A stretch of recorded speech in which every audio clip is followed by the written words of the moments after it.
receiving quite a few complaints about you. What seems to be the problem? Honestly, I just ain't even really feeling this crap today. Like, Shorty on the side of me asking me that I have a writing utensil. I ain't even coming to class prepared today. She come talking to me and all that.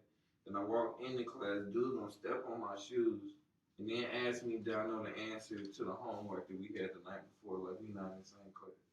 Then I got my parents on my head about this tuition and scholarship stuff. Like, I ain't even really feeling this stuff today. I'm really just feeling like back. Well, that seems to be the problem. It's your attitude. I'm Dominique London, And I'm Kenneth Pearson. and we took attitude quizzes. They assessed whether or not our personality was optimistic or pessimistic. Upon taking these, we found that attitudes possess power.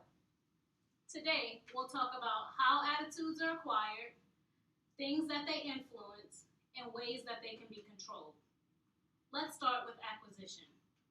Attitudes are learned behaviors. According to Petrie, Albert Bandura demonstrated that young children will mimic the aggressive responses they see performed by adults. In his experiment, Bandura had two groups of kids. One group watched an adult behave aggressively toward a doll. The other group watched an adult behave sympathetically toward a doll. The kids that watched the aggression, in turn, acted aggressively when confronted with the doll, and vice versa. The kids that witnessed the sympathy acted sympathetically. This goes along with research done by Boas that says that actions are modeled. Because the kids saw aggression or sympathy, they model aggression or sympathy.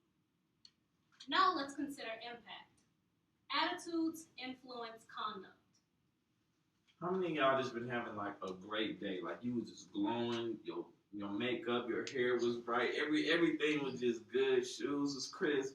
You come to school, everybody messing with you, and then you see that one person or getting that one instance you didn't want to be in, and it just ruined your whole attitude, you negative towards everything else that day. How many of y'all have felt like that? According to research done by Ford Martin, attitudes trigger reactions.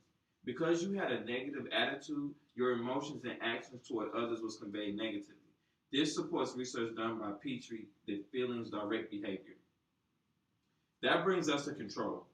Attitudes can be overpowered. Research by Mitchell shows that perception changes attitude.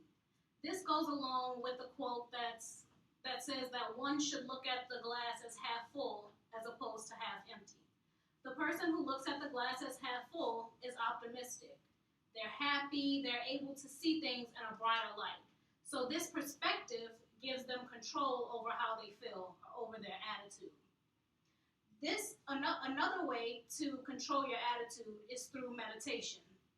Research by Chrisman shows that meditation facilitates control.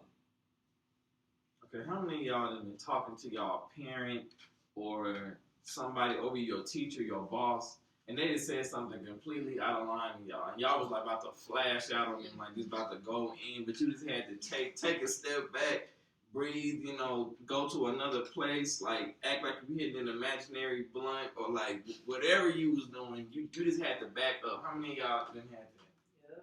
Yeah. Whether y'all realized it or not, that was meditation. You went inside yourself and stopped you from lashing out or having that attitude that was going to eventually give you some consequence later. And that really like helps as far as the aspects of controlling that. So in conclusion, today we've covered how attitudes come about, the things that attitudes directly influence, and the methods you can use to control your attitude. Attitudes possess power. Control your attitude, or it'll control you. Thank you. It's been beautiful.